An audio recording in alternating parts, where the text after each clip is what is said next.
the reason that they couldn't get the new Siri features out is because it just wasn't good enough for them. Let me say a couple things on that. One, they only discovered and were able to make the final decision that it wasn't very good enough weeks before it was to be released.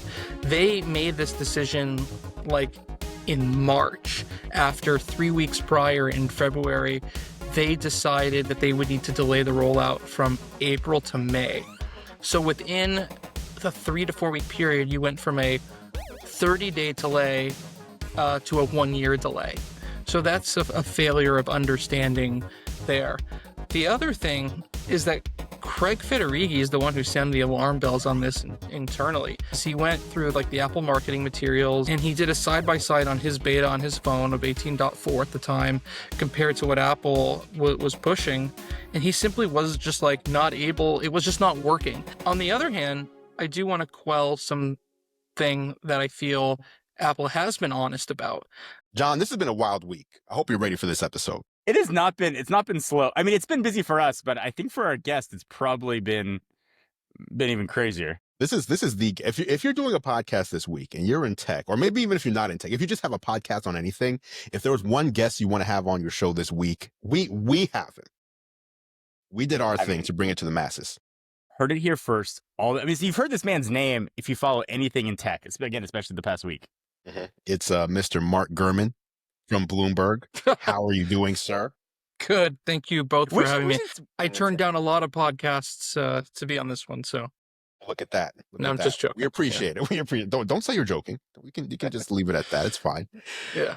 Mark Gurman, listen, we had you on a few weeks ago, talking about the rumors. And actually, John, you mind if I just jump in with a quick question? You got to let him do the victory lap first, though. When he was on last, he laid out a bunch of things. It's a question that leads into a victory lap. Okay, all right. How about that?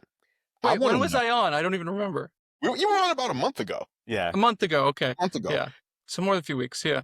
The question I have for you is, because I'm sure you realize this, how does it feel to be like, there are times during the year where pretty much every tech blog or YouTube creator, basically anyone who talks about Apple, has nothing to talk about until your Power On newsletter comes out or you drop a tweet midweek. I guess the fun thing is to see all the discussion, right? It's to see other people's opinions. It's fun to hear what you guys think of the news before, becomes real whenever Apple announces it. So, I'm happy to be part of the ecosystem, happy to get that information out there, happy to see what people have to say about it. And I think it's cool how we all work together from that standpoint. The thing that I really enjoy are the people who get really, happy from the news and excited about it, people who have a lot of questions. There is just so much interest in this stuff and so much interest in the reporting that I feel an obligation to fulfill it. And I'm proud to be able to do that year in and year out, every year at this point.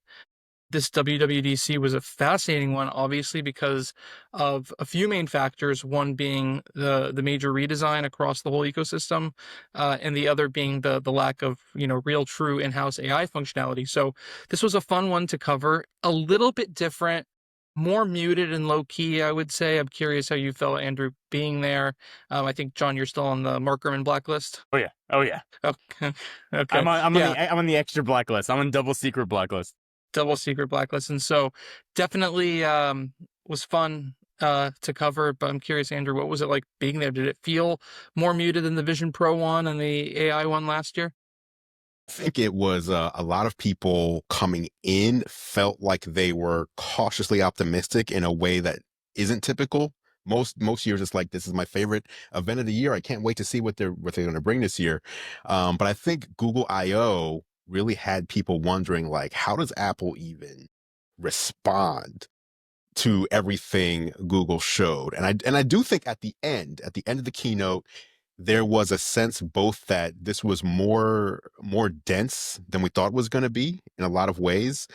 And the AI announcements, while not as visually impressive as what Google showed, seemed to be more in line with things the average person would actually use, as opposed to something like, VO image generation, which looks incredible, but, my mom is never, ever, ever gonna even attempt to use that.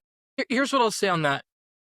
Their marketing spin Their whole angle these days is my mom is never going to use that. We're tightly integrated. We're more private. We create features that people want to use, and we don't think people are going to use these other features. Let me be the first to tell you that if Apple had the ability to create LLMs on the par of ChatGPT, if Apple had the ability to create video creation technology on par with Google, if Apple were able to create all the other cool stuff and cool models and services we saw from Google and others over the past 3 years, Apple would have done that. And then that's Drop what, that, yeah. yes, and that's what the marketing position would have been. Their marketing position fits the best angle possible based on what they have technology-wise to work with. All Apple has are these more basic AI features.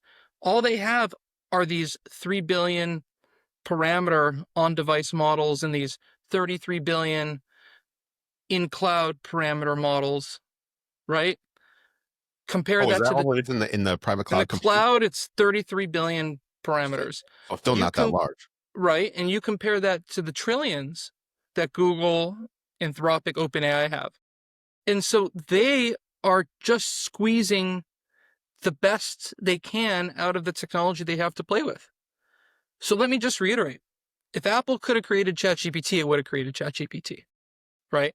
They're only poo-pooing it and saying they're going in the different direction because that's what they've got. That's the direction that they can head. Yeah. Correct. They go with what they have. Apple is not a company that's ever held back technological prowess before. The Vision Pro, they're all in on the engineering sophistication and the technological prowess for that device because that is their differentiator, right? That's what they go with. And so Apple is in an AI crisis. No matter how much they want to spin that they're here too, no matter how much they want to spin that their models are up to par, no matter how much they want to spin that the issue is that these other companies have different philosophies about how AI should be implemented, it has nothing to do with that. They're behind in the core technology. And as I've said, AI is as core as a technology for the next 20 years as the touchscreen has been for the last. Fair enough. It's very interesting. I thought, I'm sure you guys have all seen, I don't know if anybody who's listening or watching saw it. Joanna Stern from Wall Street Journal had a chance to sit down with Greg Joswiak and Craig Federighi. And I thought she did an excellent job holding them to the fire a little bit, not falling for the marketing spin. Joz, who's in charge of marketing, was clearly there for that reason. And she asked pretty directly, is your goal to make Siri the best out there? And they said yes. She said, why isn't it? Which I thought was a solid question. You don't see Apple allowing themselves to be pushed.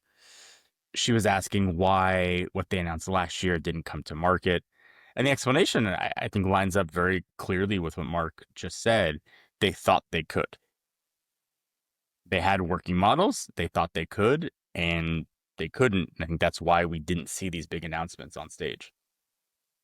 The Siri situation this is a 15-year exercise in how to botch a major new technology. When Siri was announced back in October 2011, actually the day before Steve Jobs died, they had the best AI voice assistant on the market. They probably had the best voice AI assistant on the market for a few years.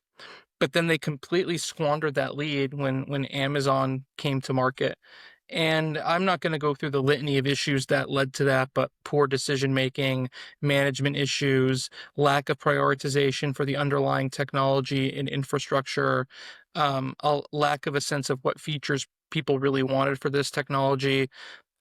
In terms of capital expenditure and R&D budgets that they put on AI, in terms of underlying technology development, acquisition, and human capital, it's really only a sliver of what you saw Amazon and Google investing as well. And so that was the Siri story for the better part of several years. But for this AI situation specifically, I wrote it's actually, I think, a 6,000 or 7,000 word story on this. Really, it's a failure across the gamut of Apple leadership. Certainly the person who was in charge or remains in charge of artificial intelligence at Apple, John Giannandrea, He was hotshot head of AI and search at Google, came to Apple in 2018 and completely missed the boat on Gen AI. Apple Intelligence was not something they were working on as of when ChatGPT was announced, believe it or not. Maybe they were doing some underlying research or exploration into the LLMs or the models that would eventually power these things. But in terms of a full-blown effort to integrate generative AI into iOS and their other platforms, that was not a thing. Part of the reason why Apple wasn't hell-bent on AI at that point was because Craig Federighi, right, very much disinterested in AI, very much disinterested in chatbots, very much disinterested in voice assistants, other than the idea of having a voice assistant that's good enough to be high caliber so people don't leave iOS because it doesn't have a voice assistant. It was very much doing the bare minimum to stay competitive. There wasn't a sense of the need to innovate in AI. The other issue beyond the head of AI and the head of software engineering was the CFO's office. And what Luca Maestri did was slow roll the AI team's ability to buy these AI servers. So they wanted to buy a whole chunk of them, spend hundreds of millions on this type of infrastructure. And he said, start slow and build up. And that's their normal cadence or strategy for buying normal components and such, especially things that are a little bit more nascent.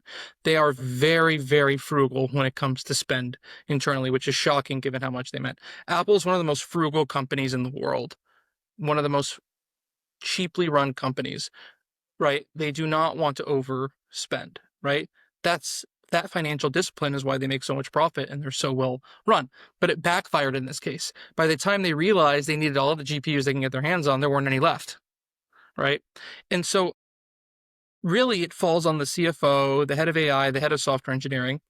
But then you can drag marketing into it, right? And the fact that they have product managers who didn't get accurate information from the engineering departments about when these features would be ready, right?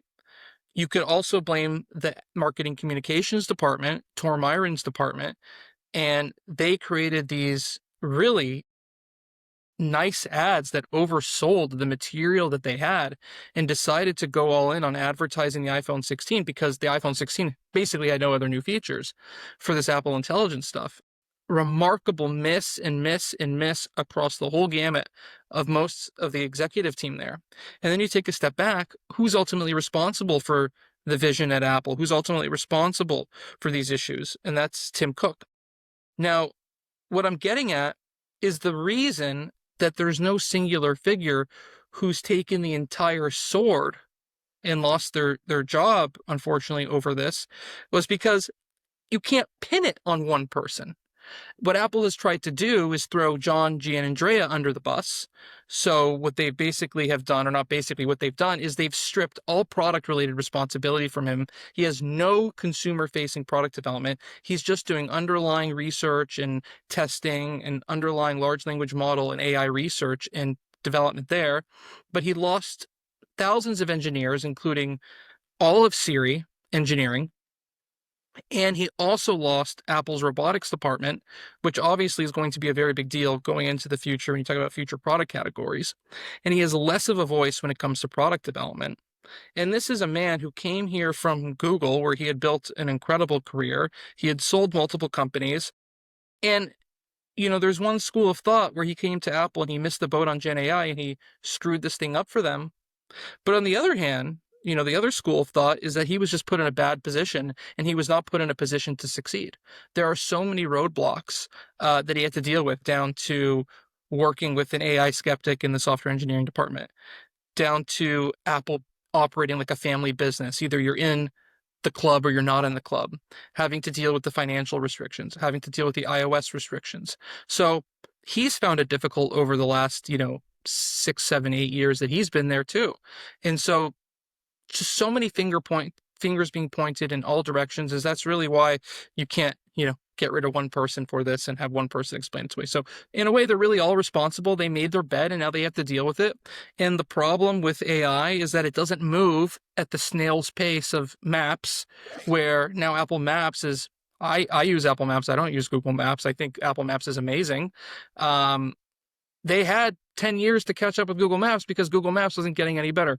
AI is getting better every hour. What does an AI win for Apple? look like? If it's a series of steps to get upstairs, is a win for Apple? Is it they first step is generative stuff? Is it smarter AI integrated for on-device search? Is it a chat bot? Is it the next gen of Memoji? Like, what does that realistic win for Apple look like? It's clearly going to be a phased rollout of features. There's What a do they have to do to series. get that win?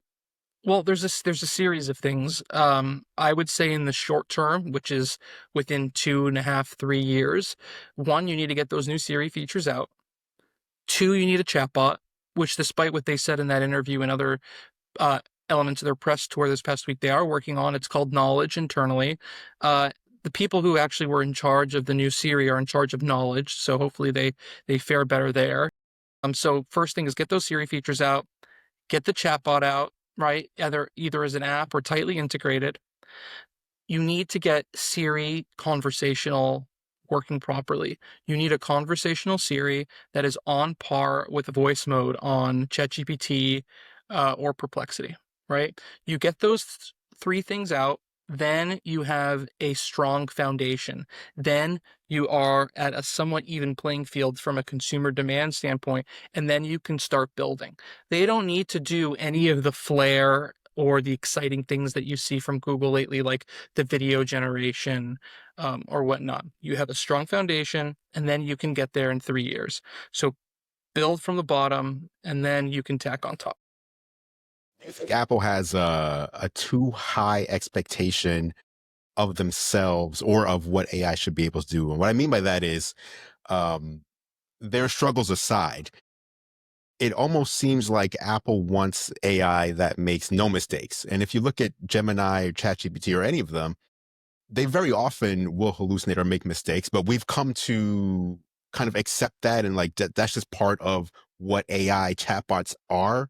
Is Apple aiming for something that doesn't do that, which currently no one has? Like, are their expectations too high for what they expect AI to do, basically? I think that's maybe part of it. They were definitely concerned about hallucinations and inaccuracies early on, but Andrew, I think you're spot on that the public thought on this is such that people understand there are going to be hallucinations, people understand there are going to be issues. And don't forget, Apple itself has integrated ChatGPT, and they're going to eventually integrate Gemini and do AI search and Safari across all their platforms. So from a consumer standpoint, they do understand that. One thing I'll say is I think you're flicking at a little bit them continuing to say that the reason that they couldn't get the new Siri features out is because it just wasn't good enough for them. Right. Let me say a couple things on that. One, they only discovered and were able to make the final decision that it wasn't very good enough weeks before it was to be released. They made this decision like in March. After 3 weeks prior in February, they decided that they would need to delay the rollout from April to May. So within the 3 to 4 week period, you went from a 30-day delay to a 1 year delay. So that's a failure of understanding there. The other thing is that Craig Federighi is the one who sounded the alarm bells on this internally. What he did, my understanding, is he went through like the Apple marketing materials and Keynote and whatnot, and he did a side-by-side on his beta on his phone of 18.4 at the time compared to what Apple was pushing, and he simply was just like not able, it was just not working. The things that Apple was advertising, like looking up your ID, your driver's license, whatever, just was not working. On the other hand, I do want to quell something that I feel Apple has been honest about.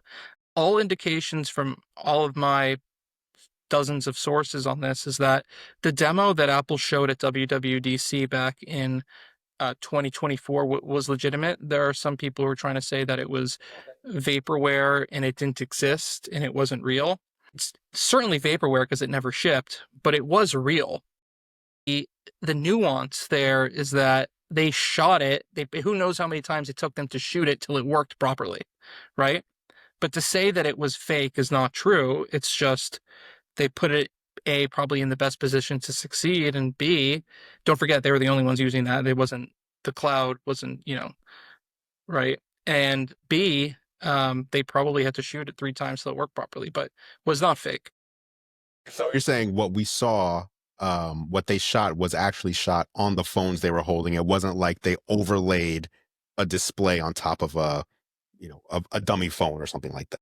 They may have overlaid a display. I don't know the answer to that, but what I do know is that those were legitimately shot running live, and then they put them in the keynote, whether they edited it in or whatnot. It wasn't artificially created. And again, the important thing to note here is who knows how many takes they needed to do to get it working. Yeah. But it did work there, but that doesn't mean it would work the try after, because my understanding is these things weren't working more than 66% of the time, right? Can you imagine? They didn't, I mean, it they feels didn't no have to better roll than the truck Siri. downhill. Right, exactly. Yes. And so, yes, they hold themselves to a high standard, but like if this, by the way, I don't think when this ships in April or March next year, it's going to work 100% of the time. I don't think, yeah, I think that's wild to expect it's going to work 100% of the time. I think they'd be pretty happy with 85% to 90% of the time. They would deny that, but 66% of the time working is just ridiculous. I think 85 to 90% is not awful. Mark, you mentioned how quickly AI is moving, and anybody who follows the space knows how quickly things change. Your time frame for Apple kind of getting their win on Siri was 2 to 3 years. But when you have Amazon, Meta, and you have Google iterating so fast with so many versions, is Apple going to be where the competitors are now in 2.5 years? Or are they going to be are they going to skate where the puck is going in 2.5 or 3 years? No, I think they're going to be where the competitors have already been in 2 to 3 years. Really the only solution for Apple is to buy their way into a time machine, which means buying one of these AI companies and moving from here to 3 years from now in a third of the time, right? Like all the things that I just talked about, Siri working properly, a voice mode, as well, everything I talked about. Yeah, the voice mode and Siri and conversational interface. They could get that done in months if they just bought the right series of companies, and they have so much money. What's really happening here is there's fierce debates internally about how much they want to do internally versus how much they want to license versus how much they want to buy. They have not necessarily figured that out yet. One of the sadder announcements at WWDC, I want to say, is are the new OpenAI partnerships. The fact that they, in the end of 2025, have to partner with a company to do image generation. Now, Image Playground, clearly their own models aren't good enough for image generation. That's why they're adding a ChatGPT option, right? That's one. Two is the visual intelligence, being able to analyze what's in your screenshot. That was bread and butter, table stakes, ChatGPT, Microsoft Copilot, Google Gemini functionality multiple years ago. And that's what they announced that they would do last year without needing a third-party integration. Correct. And I think, hey, look at my screen and remind me of this tomorrow, right? Correct. And I think people in Apple have realized that functionality is just not working, and so they have no choice but to partner with ChatGPT. My belief is that Apple's ChatGPT partnership is going to get even stronger, and you're going to see more and more of that over time. And we honestly, this is not reporting. I have not heard this, but like, would it really surprise you if we got to a place where Apple sort of pulled back from their internal models and just white labeled ChatGPT? Because they could, if you white labeled and licensed ChatGPT's models, Apple could build whatever they want, and it'd probably be pretty damn good. See, the decision they made was to go all in-house, right? And build it out in public, sort of like putting Apple Maps out when it was like an alpha product over a decade ago. And then they had to pull back and say, you can install Google for now. And they had Google Maps release an App Store app. The same thing's playing out here, where they're having to work with OpenAI and Anthropic and these other partners. What they really should have done, to be honest with you, is they should have from the beginning built the most amazing AI features they can with no limitation by white labeling ChatGPT. No one would have known or cared. Consumers would just know how amazing this stuff is. Then quietly in the background, work on your AFM models, your Apple Foundation models, until they're good enough, and then did a brain transplant. And so that's what Apple should have done.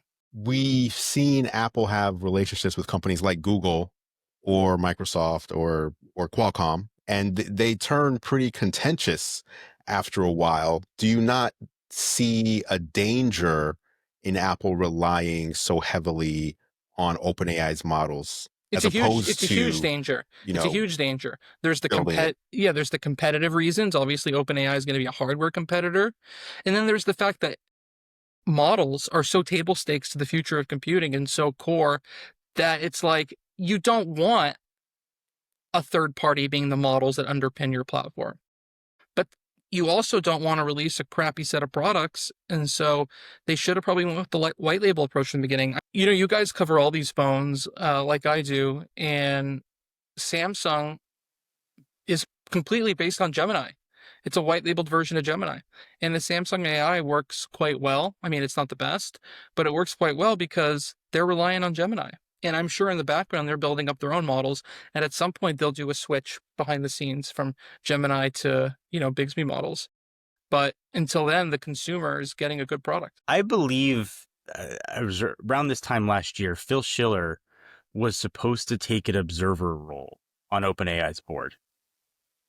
And I don't believe that ever ended coming to fruition at all. But clearly that was done with an eye towards, I'm assuming, the version of the future that Mark is kind of outlining for us is that partnership has to happen. And a brain transplant at some point will be necessary.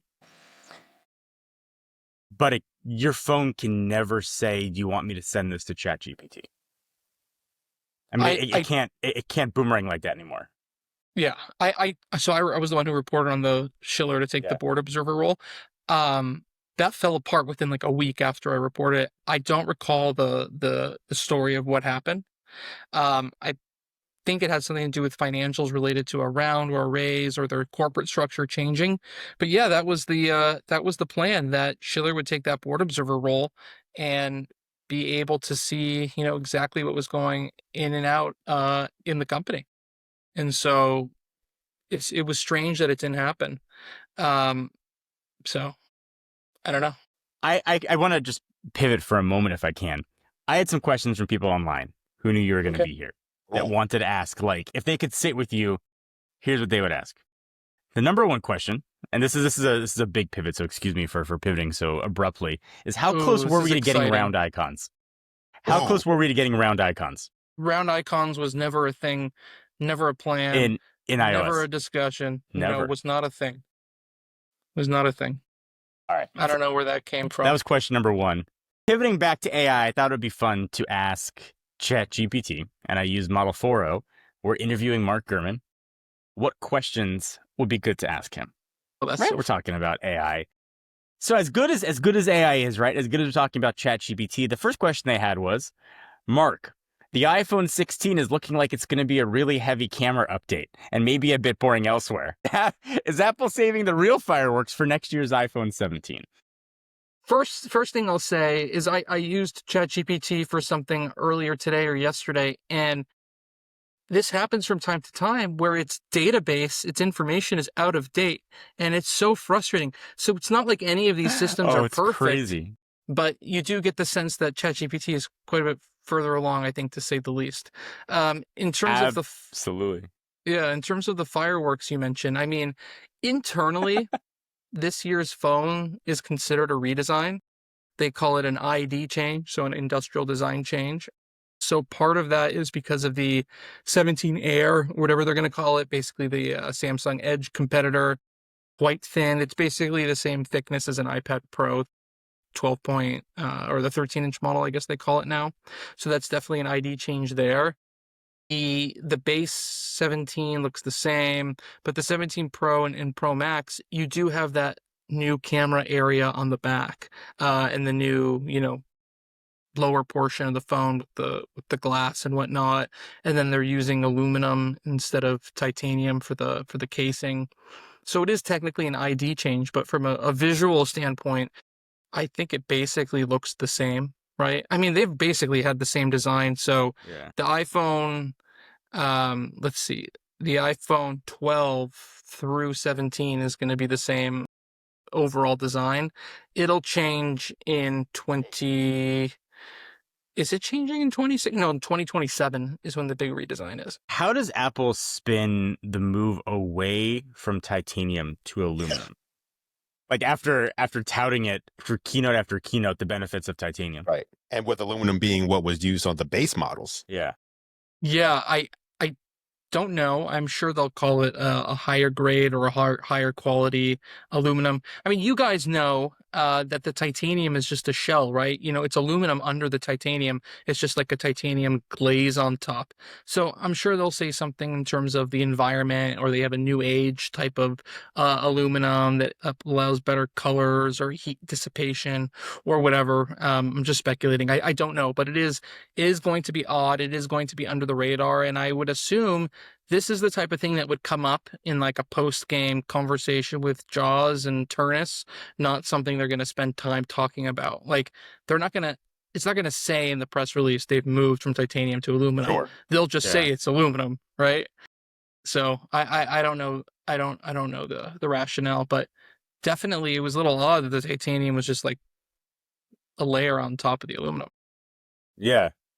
The other questions that people wanted to know, Mark, are we ever going to get good colors for the Pro phones? Or colors in general for the Pro phones? Non-gray. I don't think this year the colors are almost the same. Man. Yeah. I could be wrong, but Unsurprising. from what I've seen, unless I've missed something, from what I've seen, the colors are basically the same. Take your pick of the litter from, you know, your dark black, your light gray, your natural, sky blue, Pro phone. To me, so I have color blindness to some degree. I mean, to me, the silver and the sky blue MacBook Air are identical. So who knows? I'll probably get. That's your color blindness, or everybody's color blindness? Might be everybody's. Might be, you know, it might be Apple's color blindness. Yeah. So this one got a lot of action. People say, Mark, your track record is better than most when it comes to your reporting. Has there been one leak that you've reported on, so that's to be made public, that shocked you? That was surprised. That was even surprising even for you. And I'm sure that you only publish a fraction of what you hear. But something that you've published that was surprising. It was surprising. Question. Or like as you were reporting, I'm like, well, I can't even believe this. You have to give me a minute. I can give you one that I was so surprised about that I didn't run it, because even though I believed it and trusted it immensely, it just like, I was like, there's no way. And in hindsight, it was totally wrong for me not to do that. But that was the Magic Keyboard and full trackpad and mouse support for iPadOS. It just didn't feel like that would be something that they would do, that they would be so strong in their beliefs against it, they would never do it. And so I was dismissive of it, which was a mistake. 2018, right? No, 2020. Pandemic. 2020, that's right. Okay. Yeah, I was too dismissive of it. Oh, the Apple Vision Pro being over three grand. That was another one. I did publish that one. Everybody was surprised by that one. That was pretty surprising. To some extent, maybe the lack of AI this year. I mean, I knew they were so far behind, there was no way they could have anything that impressive, but the idea that the only AI functionality in-house and new they would have this year would be translation material that Google had multiple years ago was a bit surprising. But like, it was an easy call. Very easy call to make that was legit, because I mean, come on, everyone knew the AI was in the trash. People want to know behind the scenes stuff. Have you ever gotten a call or like a friendly nudge from Apple PR after publishing something too accurate? No. You said a friendly nudge, right? Is that just avoid you? Yeah. Or a nudge, like... a nudge in general. No, I can't say I have. What's one product category you think Apple's going to quietly kill off next? Oh. What's next on the chopping block for Apple? I'm scared now. What's next on the chopping block for Apple? Well, they're not going to kill the phone. They're not going to kill the iPad. They're not going to kill the watch. I mean, I guess the most obvious one is the Mac Pro. And I'm not certain they're going to kill it. But like, if you had to put money on something that they're going to kill, it would have to be the Mac Pro, right? I mean, that's the one that has the most iffy future. given the superiority of the Mac Studio and the parity they've created on that product. I mean, sure, there is a way to create a new Mac Pro that makes sense in the lineup. But if I had to pick one that's most likely on paper, it's the Mac Pro. I don't know if they're going to kill the Mac Pro, so please don't take this as me saying they're going to kill the Mac Pro. But like, if they would kill one thing of note, it would have to be that, right?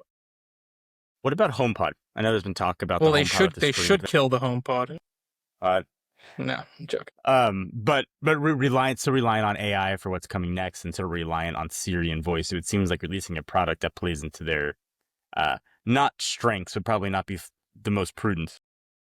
Well, the HomePod with the display, the Home Hub, this is a device that has multiple fixtures. There's a stand where you can put it on your kitchen counter. There's a magnetic wall attachment system, and it's basically like an Amazon Echo Show, has like a iPad mini size screen.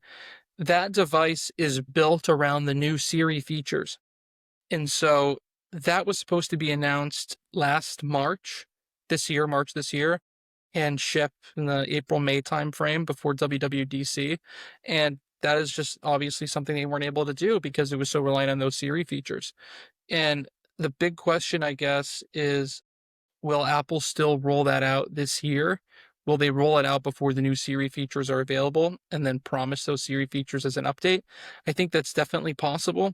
On the other hand, these things are such a small revenue driver that from a marketing and PR standpoint, it would be foolish not to wait until the whole package is ready to be rolled out at the same time in the spring of next year.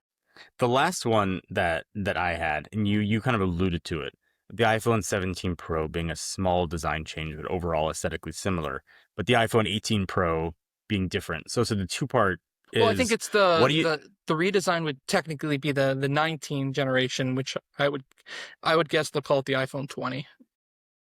If they stick to the numbers. So what do you see coming for that generation? And then as part of the same question is, what do you see coming from foldables, and has that changed month over month or from the past quarter or so? Is that still next year as well? The foldable is end of 26. 20-year anniversary phone is the Glass Wing. That's the phone that this iOS 26 was designed for.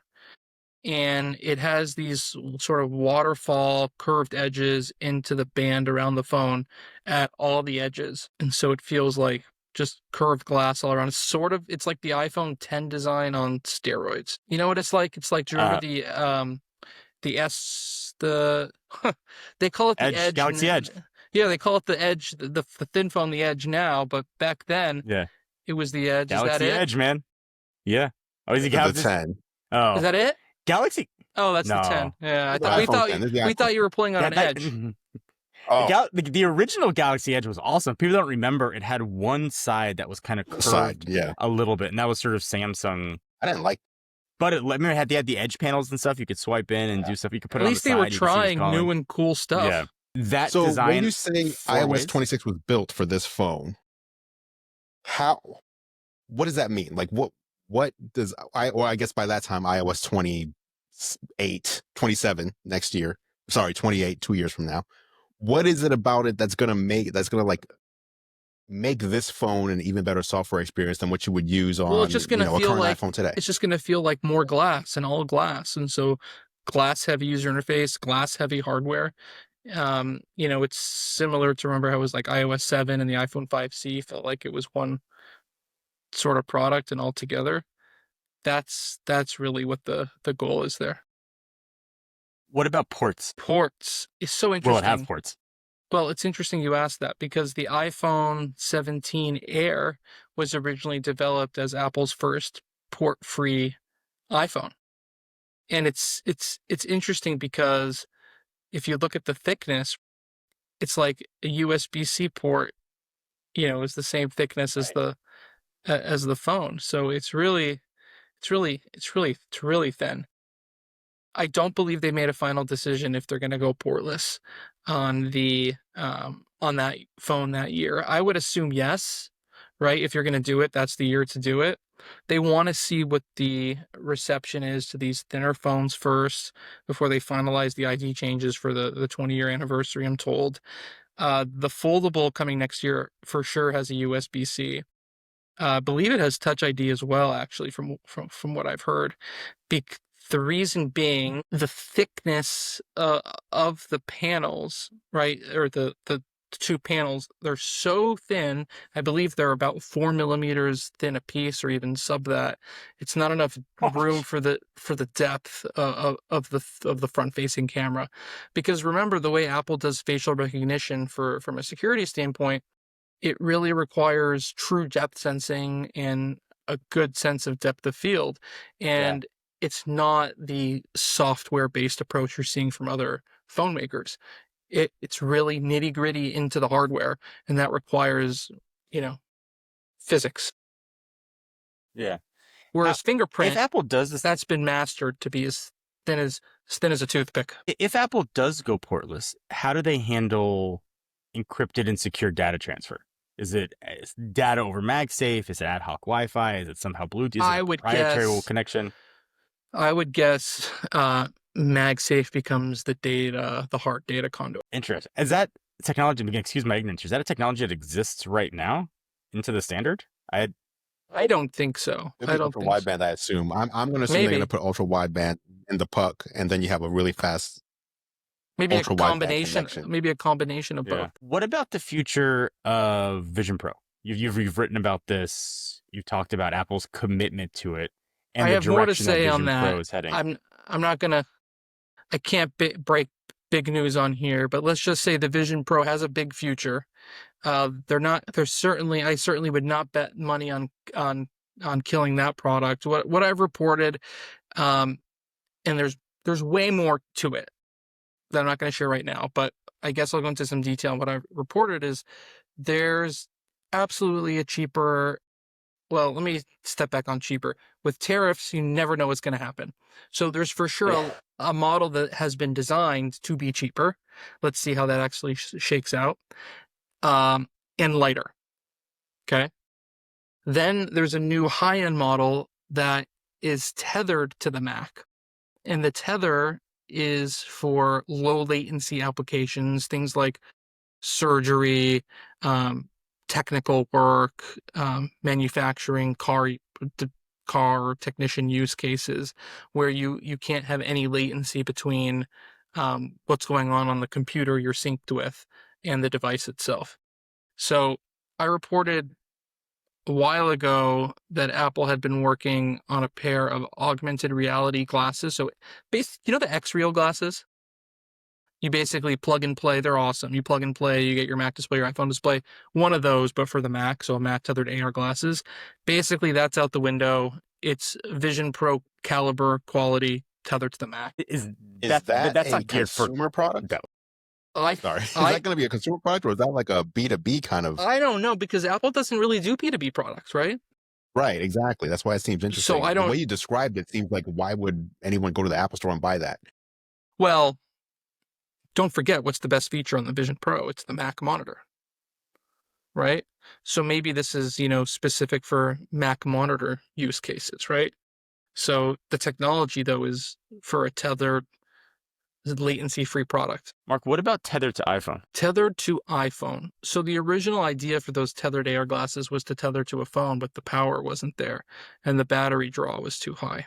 So I'm not sure that there would be a tethered to iPhone product over wire. I think, or I know, there's the Apple Meta smart glass competitors coming out at the end of next year. Those will wirelessly pair with an iPhone. They have their own onboard chip and all the bells and whistles you'd expect from Apple products. But certainly, that's not meant to power draw from the phone. It would be similarly synced as an Apple Watch would be. Interesting. Can I get some of your thoughts on, obviously, WWDC was a week ago. People have a lot of thoughts. I think people want to know what you think. You had a lot of reporting. A lot of it was on point. But when you actually saw liquid glass, the explanation for what liquid glass is and why they're doing it, what did you think when you saw, well, actually both of you, I want to know what both of you guys thought about this. When you saw liquid glass, were you excited? Were you underwhelmed? What'd you think? All right, you first, John. The skeptic in me couldn't help but see Windows Vista. In all fairness, like I've been down this path before. I was happy to see changes, even if it's just for change's sake. What I don't like is the public evaluation of what's going to be a release software from a developer beta 1. Oh, I disagree with you there. It's even you think like people being like, oh, you can't read background text and that kind of. I feel like that's also fine. that comes. Okay, fine. There's nuance to it, but like I'm totally in the camp that reviewing user interface decisions, features on a beta 1, I think that's appropriate. This is going to be pretty close to the final thing. What's not appropriate is to review like bugginess and bugs and glitches based on a beta 1. But in terms of like the user interface, these are Apple marketing videos that are out in the wild. What you saw on stage, what you see on Apple's website, that's like the final thing you're going to see in September. So I do think it's totally fair game from that standpoint. What I will say is that I think liquid glass is awesome on the phone. I think it's great on the iPad. I think it's worthless on the Mac, worthless on the watch, and almost worthless on the Apple TV.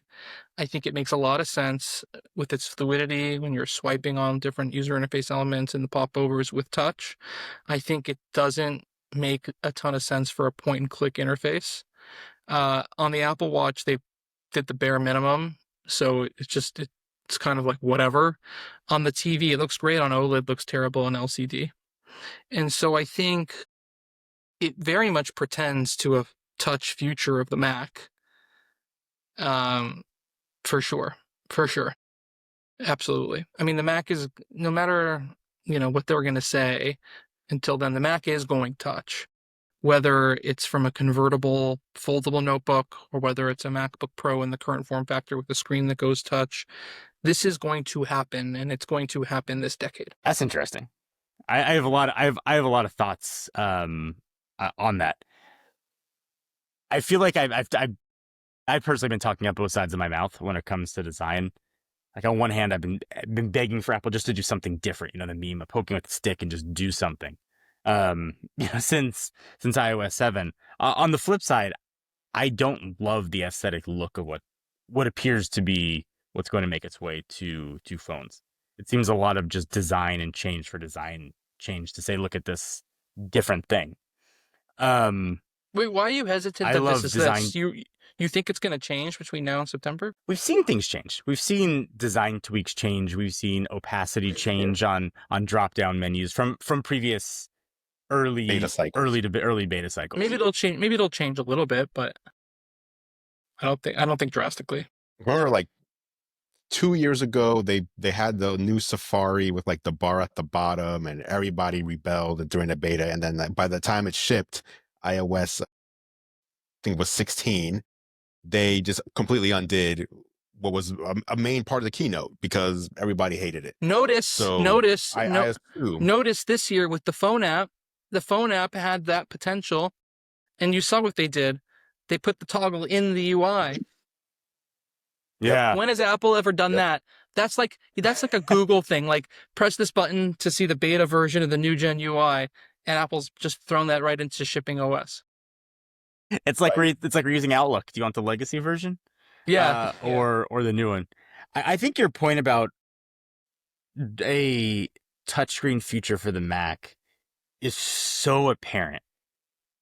And they are not even just dropping breadcrumbs, they're throwing loaves of bread in front of us, I think, at this point. And then talk to them. And I think, again, back to Joanna Stern's interview, they said, you want a touchscreen? We have an iPad. We've made the iPad more desktop friendly. And what did they say when they were asked about a foldable phone? It's kind of coyly. They said, "Oh yeah, foldable phone. Oh, they would break in half." They have a good way of throwing away those answers. Do you think we get there in a foldable? or you think we get there on a hybrid device, or do you think we get there as a current form factor with a touchscreen? Well, I think the hybrid and the foldable are the same thing.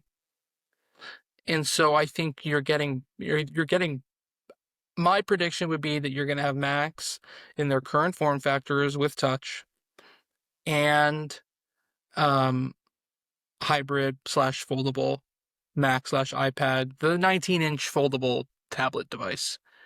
I mean, you guys cover the PC world so closely as well. Yeah. Having current form factor for laptop with touchscreen in display, table stakes,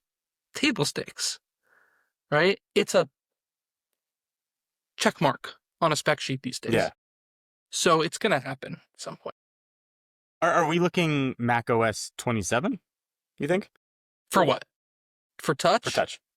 Yeah. I don't think any of these big things are happening until 27, 28. So coinciding with iPhone 20. Yeah, I think they're big sea changes. They're in full build-up mode for 2027, 2028. Next year is the foldable, though, which is next year is the foldable, but big deal too. Don't forget, I mean, that's pretty much fiscal 27 when that's going to come out. That's going to be really late in 26, based on my understanding. And then you've got look at what was it? iPadOS. The way that they were windowing there, it almost screamed, "We're making a foldable next." Like the way that it. Well, tell me more about that because I haven't picked up on that.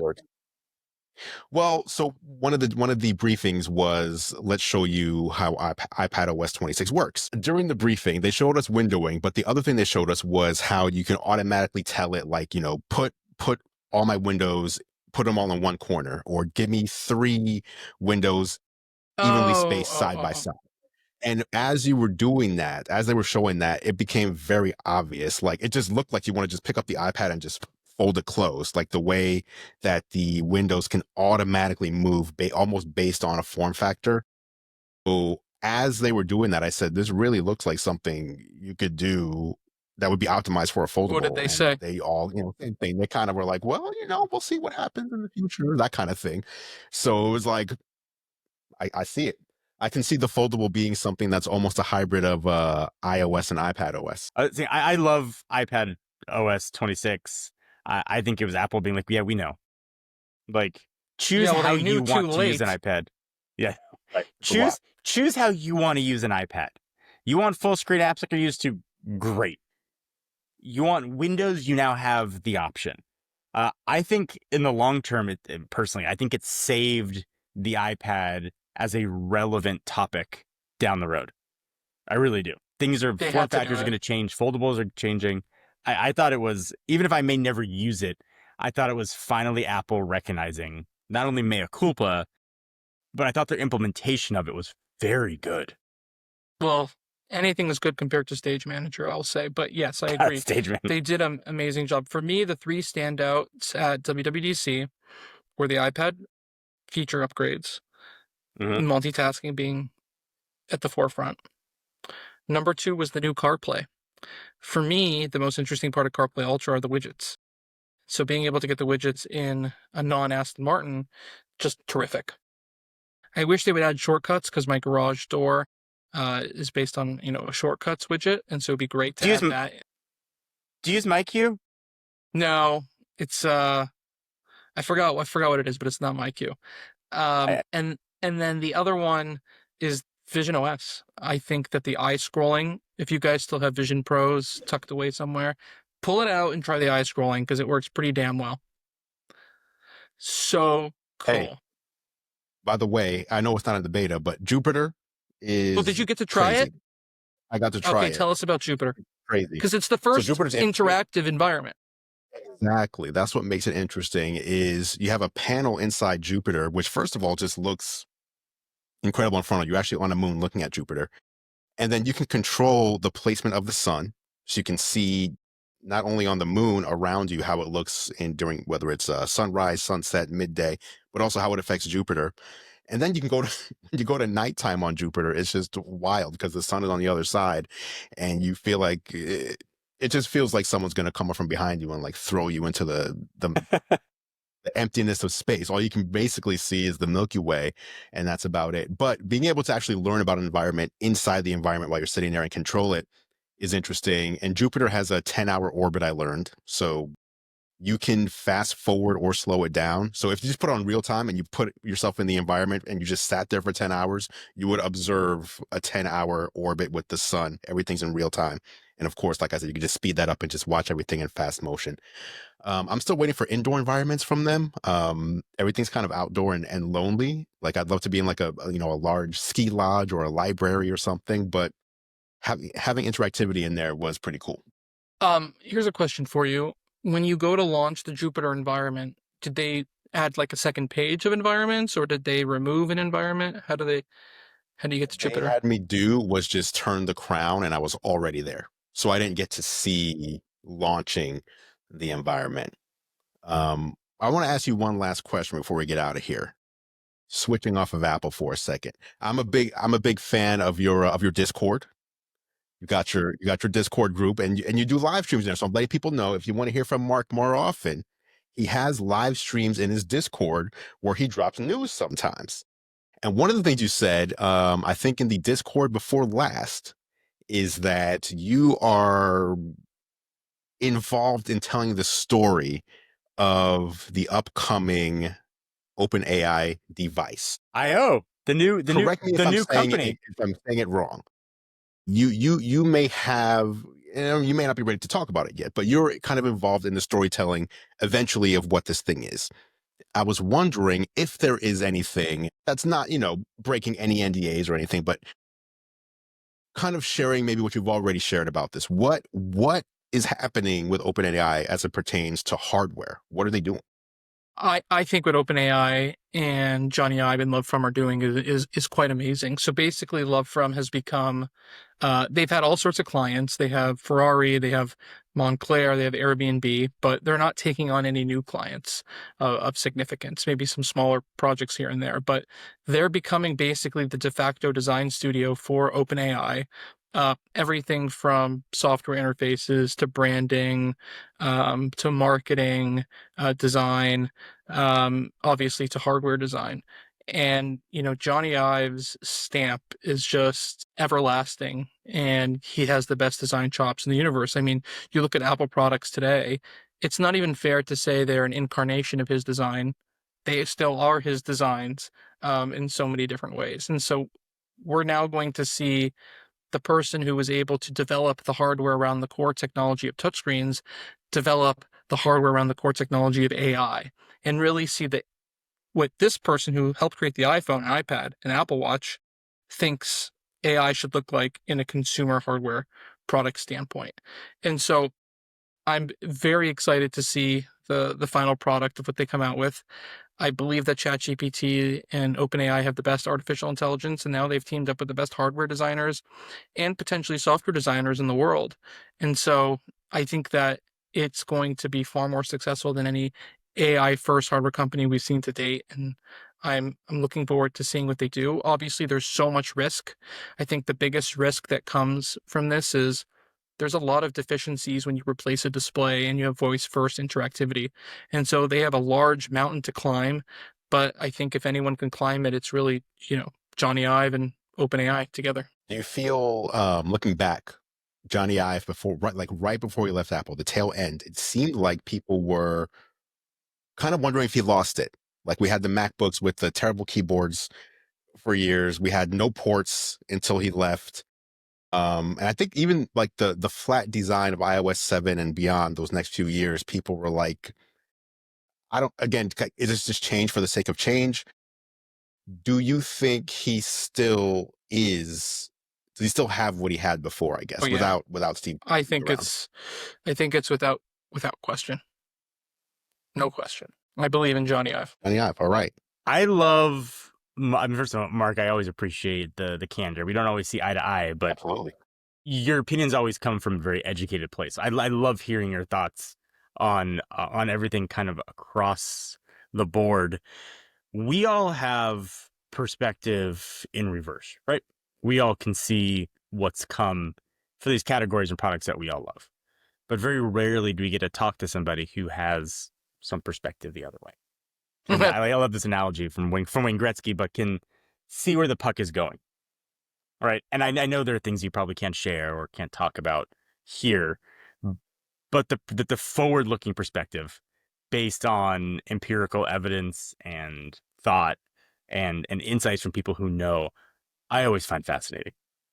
And I love it. I love, even when you know what we're saying is wrong, you don't correct it. Like, even like we're like, oh, I would. You know that iOS 20. No, but I mean, there's been things you couldn't like leak or, you know, is fun. I appreciate the perspective. I love having you on. I think you're my favorite guest to have on here, just for the candor and the history of what you've done and your reputations in the space. Thank you. And, you know, I really appreciate it's funny, you know, John for Lakers back in the day and Gear Live for like the some of the first YouTube accounts that I followed. Who could forget your first video, the MacBook Pro unboxing, right? Back when you were a lawyer, right? Or in law school. And I was going to go to law school. Amazing. Right? And Andrew back with his iOS or iPhone OS 1.1 the beta or 0.3, that was the one. Yeah. Oh wait, that was the big one. Way back in the day and all that. And so, wow, we've all come so far, and it's great to be able to chat with you guys. Mark, same. Thank you, man. Let people know about your Discord real quick. Like, where can they find it? Because again, that's a hidden gem. Yeah, no, thank you. So it's linked in any of the Power On articles. I've tweeted the link out a few times, so check my Twitter for the Discord link and come join us. I think we're like sub 6,000 people at this point, but would be great to have more people. And the live chats are fun, and I tend to like to answer all the questions thrown at me there. So if you have questions that you don't think I'm going to get to on Twitter or in an article, hit me on Discord, and let's keep building this community. Again, the most fun part of my job is being able to interact with all these like-minded people. So it's an honor. And that is it for this edition of Geared Up. Thank you so much for listening. Of course, you can catch John and I on YouTube. I'm at youtube.com/gearlive, and John is at youtube.com/John4Lakers. Feel free to head over and subscribe to our channels to stay up to date on all the latest tech. Speaking of subscribing, you can subscribe to Geared Up in your favorite podcast app if you haven't done so already. Just search Geared Up, that's 2 words, not one, in Apple Podcasts, Spotify, Pocket Casts, Overcast, or really wherever you choose to listen. If you like what we do, please consider leaving us a rating and review. It really helps other people find the show. Geared Up is a Gear Live podcast, and you can see more from us at gearlive.com. Thank you so much for listening. For John Rettinger, I'm Andrew Edwards, and we'll catch you in the next episode.